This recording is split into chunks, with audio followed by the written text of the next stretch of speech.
Hey everybody, it's Master Gallengeist here, bringing you my Mafia Trilogy perspective. And I did not like this. I do not like this series. First one was the best one. It dealt with the Mafia, you getting brought in, only problems came into effect of like how the cars kind of worked. There was this one kind of racing mission that was like, alright. But I liked the story the most. Gameplay was alright. Mission structures pretty much got into like tailing, kind of escaping certain kind of stuff, and then pretty much like doing assassination kind of missions.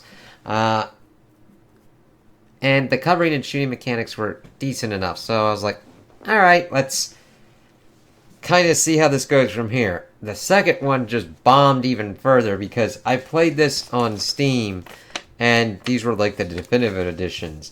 And the first one looked and played vastly better than the second one. And the second one's story was even kind of worse. I'm just like, what the fuck? Why am I even playing certain kind of sections when it was just pretty much like, they were just like, okay, we need some gameplay kind of shit. Third one, felt the best to kind of play control-wise. However, I had technical issues where I would have to restart the game to get certain things to work out. I would have to fight its resizing capabilities. I'd also have to fight that as well with the first and the second one, but not to the degree that I would have on the third one. And the third one is essentially just an Assassin's Creed game. I mean, the Mafia is a portion of it, and you're going after them to take Alan Sal, but it's just Assassin's Creed and done in the worst kind of way possible. So, let's go in order of the series. The first one, which I consider the best one, which is, alright, we get Tommy. He pretty much gets brought into the world of the Mafia because he's a taxi driver. These two guys pretty much force him to drive them to kind of their spot, and then he gets set upon by, like, a rival kind of Mafia's territory because of what's kind of going on. Morello. But then Solari's kind of people help him out, and we see him kind of going through, learning the kinds of ins and outs, what they do, what they don't do, racketeering and all that kind of stuff. Getting introduced to Sarah, who is the daughter of one of the people that's pretty much at the restaurant before getting more and more kind of responsibility, and then having to make questionable decisions. He's lets a lot of people go that the other people would want him to kill, but they keep kind of going on, and we eventually get that they take on Morello, which was a really kind of weird assassination one because he's in a plane and then he's like crawling out on fire after you like bring him down and then kill his ass. But Solari kind of lets power go to his head, not telling people what's kind of going on before pretty much getting into the drug trade. And Tommy's like, I'm not part of this. Him and Paulie pretty much had a bank to pretty much buy their way out of the life, and they get betrayed by Sam, and Tommy is able to take out Sam and then flip and turn witness to pretty much put Don Solari into prison. However, after the kind of time frame and he's out and in witness protection, he's living in another city, and then he gets assassinated at the end, which then links up to the protagonist of the second one. So, overall, a decent kind of story. I liked seeing Tommy wrestle with everything kind of going on. Liked seeing the kind of fleshed out characters of Paulie more being the kind of loose cannon, but then eventually being like, this is fucking shit, I want out, and then Sam being the one to kind of betray them at the end. Before Tommy pretty much kicks his ass and kills him for betraying him. Mainly my issues go down to, it's a little bit janky, but not very much janky. I would still kind of tell you that it's a decent enough kind of one to kind of play. Second one, I would tell you to avoid at any and all costs. It is worse written and just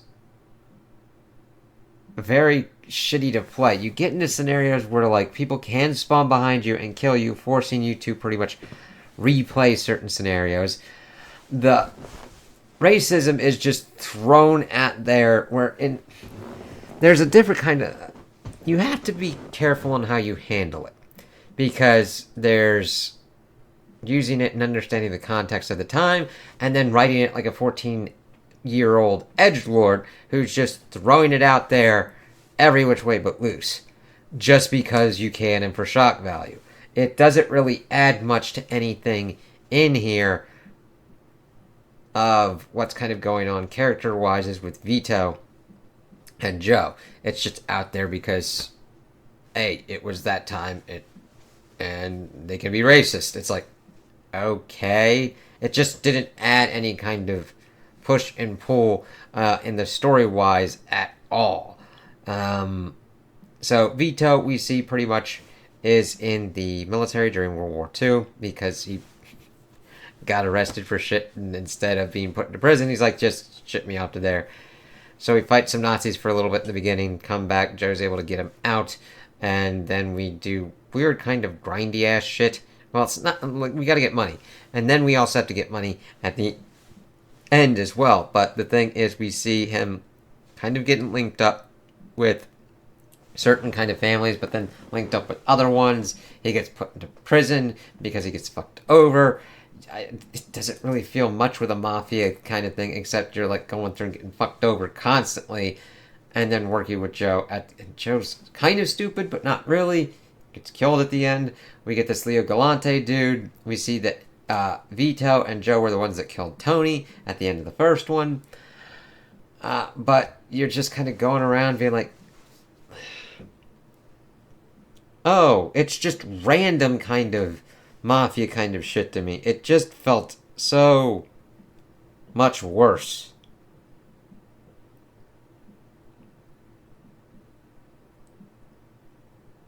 Even going, like, because the first one was like in the 1930s, ending in the 1950s. This one's in like the 1943, and then getting into 1951, because Vito gets put into prison and then gets into Galante, and then goes to Don Corleone. Wait a minute. Yeah, Don, the Falcone family. And then you pretty much try and take out other kind of ones because of like the drug operations. We find out that Henry, this one dude that they worked with a little bit before and then after, was potentially a Fed informant, but he gets killed by the Triads. It's like, what the fuck's kind of going on here? Because that's the whole kind of thing that we had to do for a debt to this Bruno dude. And that was the same dude that like pretty much got Vito's father indebted to him. And Leo's like, you fucked up a lot of shit. What the fuck's kind of going on? And pretty much have him go after Carlo. But of course, him and Joe kill Carlo, but then Joe gets killed because that wasn't part of the deal. And that's that. I didn't connect with Vito's character really at all, even though he had a sister that needed help. And they do the whole kind of thing from The Godfather where she's getting beaten on and he goes out to pretty much threaten the dude and she's like, leave us all alone. It's like, alright. I didn't connect with anybody here at all. I could at least understand and see what was going on with Tony and the rest of them. Like, okay, I could feel him. It's just the dissidence of the story not really gripping me at all, me identifying with the characters at all, because they were written pretty much all as kind of just stereotypes. The barest kind of minimum is put into place for these characters. And then the gameplay didn't really help at all either, where I'm like, okay, we're doing pretty much third-person cover shooting, and it's just not the best well executed. And the driving, I'm like, oh, God. Because first one, you kind of had tankier kind of cars. Here, you get some hits and shit like that, and it's just fucking horrendous. The third one, the cars do better, and they at least regen on their own. The crap of the matter is, you play as Lincoln Clay in the third one, and you're a black man in New Orleans. Well, New Bordeaux. I do at least give acknowledgement of the fact for Mafia 3 for doing a different city of New Orleans. That was cool. This one, it's just like, oh god, it just gets into the effect of what goes on with the police, where they're constantly on the lookout for you, so you have to really kind of watch out with what's kind of going on, but they have to balance it, because if it gets too kind of crazy, you can't really do anything in the game. But if it's too lenient, you're like, that's not really as accurate to the time as it is. So that one's in 1968, and you work pretty much with this Sal dude to pretty much get this big score at the Federal Reserve, and everybody's like, yeah, but then you're betrayed, and setting Lincoln on the path of revenge and everything. And that's pretty much all his character is. He goes through, wipes out Sal's whole operation in there, and then you can either let him take control of the city or leave the city like he was going to do before. He works with this CIA dude who's attempting to get these fuckers for assassinating Kennedy. It's like, alright. Because this is the weirdest kind of one, because you do the story missions and then you get found footage stuff from the future with this like father dude talking about Lincoln Clay. And this other dude from the FBI talking about Lincoln Clay. And we get Senate hearings from John Donovan, who was helping Clay take these motherfuckers out kind of like they would do in Vietnam, working their way up the kill chain, but it is the most ungodly, boring shit possible. This is literally what goes on. You do a little bit of kind of stuff with like the story missions, but you find an underboss, you help the underboss. You then go and you have to then shake down the territory to get this one person out, and then you either kill them or recruit them. Then you go and you do the other, and you set that racket to one of your underbosses. You then find the other racket, get that person to come out, and then you set that racket as well. This then unleashes the last boss, which is the person that you're having to actually go for on the totem pole to Sal's stuff. Sal's whole thing was that he was attempting to go legitimate and do this casino stuff, and you dismantle it, and you kill his son, and then you kill his ass. And then you choose to either walk away or not. Leo Galante pops up, and so does Vito as one of your underbosses, but doesn't really matter to me because this was just Assassin's Creed, but not Ubisoft. Even though it falls into Ubisoft's traps of like, oh, okay, you do this, that, and the other. You can kind of pick what you're doing. You take out certain enforcers, or you go to steal money or whatnot. The money mechanic was really kind of stupid because if you're not careful, you can kind of create tension with your underbosses.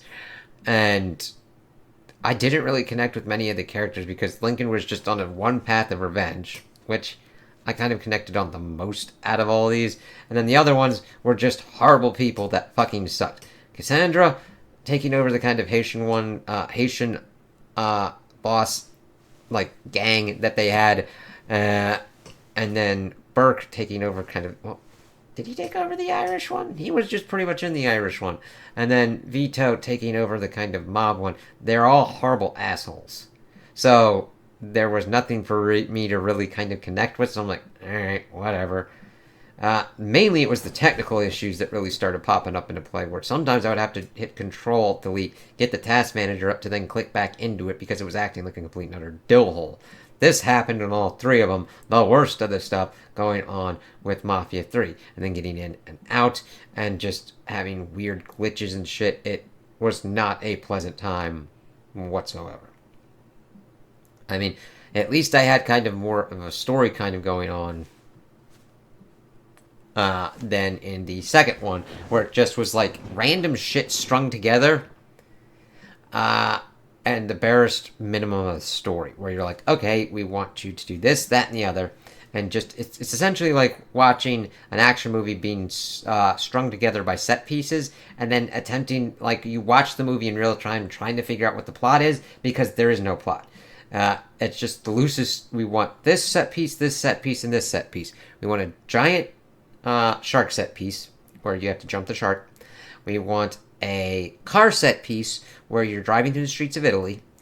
And we want a space set piece, where you're blasting off in a rocket. Those three happen, but nothing happens in any kind of order that makes any kind of fucking sense. And you don't know why it's going on, you really don't know what's going on with the characters, and you're like, what the fuck's kind of going on? 3 avoids that kind of stuff because it is a tightly honed kind of thing of revenge. However, the gameplay is severely lacking on what you're kind of going on with diversity. I.e., you do the same things, even though they're slightly tweaked, and it's just like, oh god. Getting repetitive? Yes. So, the only one that I would even recommend kind of checking out would be the first one. Second one is definitely not worth it. Third one, I have beefy specs for my computer, and it was still acting like a complete dill hole to me, so I'm like, I was looking into, like, the old country kind of one, and I'm like, nah, thank you. I'm okay.